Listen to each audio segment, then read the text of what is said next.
இந்த கேக் பார்த்தீங்கன்னா, என் பையன் பொறந்து 1 மந்த் செலிப்ரேஷனுக்காக நான் ரெடி பண்ண கேக் தான். 1/2 கேஜில சிம்பிளா, க்யூட்டா வந்து பண்ணியிருந்தேன். இந்த இமேஜ வந்து ஒரு கஸ்டமர் எனக்கு ஷேர் பண்ணி, இதே போல என் பொண்ணோட பர்த்டேக்கும் கேக் வந்து பண்ணி குடுங்க. உங்ககிட்ட வேறு ஏதாவது டிசைன் இருந்தா சென்ட் பண்ணுங்க அப்படின்னு சொல்லியிருந்தாங்க. இந்த தீம்ல பார்த்தீங்கன்னா, நான் ஒரு கேக் தான் வந்து பண்ணியிருந்தேன். அவங்க எனக்கு பார்பி கேர்ள் தீம்ல வந்து பண்ணி குடுங்க. கலர் வந்து லாவெண்டர்ல இருந்தா பெஸ்ட்டா இருக்கும். என் பொண்ணுக்கு அதுதான் பிடிக்கும்னு சொல்லியிருந்தாங்க. ஸோ அவங்களுக்கு பார்த்தீங்கன்னா, அவங்க கேட்ட மாரியே வந்து நான் வந்து டிசைன் வந்து பண்ணி குடுத்துருந்தேன். அவங்க பொண்ணுமே ரொம்ப சர்ப்ரைஸ் ஆனதா சொல்லியிருந்தாங்க. அவங்க ரசமலாய் கேக் தான் வந்து கேட்டிருந்தாங்க.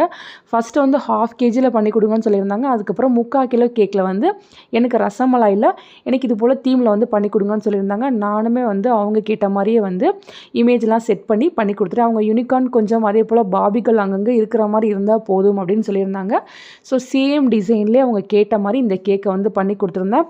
அவங்க 3/4 கிலோ கேக் தான் ஆர்டர் பண்ணியிருந்தாங்க. பட் இது பார்த்தீங்கன்னா 100 வந்துருச்சு. ஸோ 1 கிலோவுக்கு மேல இந்த கேக் வந்து வந்திருந்துச்சு. பட் நான் சொன்ன அமௌண்ட் தான் அவங்க கிட்ட வந்து வாங்கிக்கிட்டேன். இந்த கேக்கோட டோட்டல் காஸ்ட் பார்த்தீங்கன்னா ₹800 தான் நான் வாங்கிக்கிட்டேன்.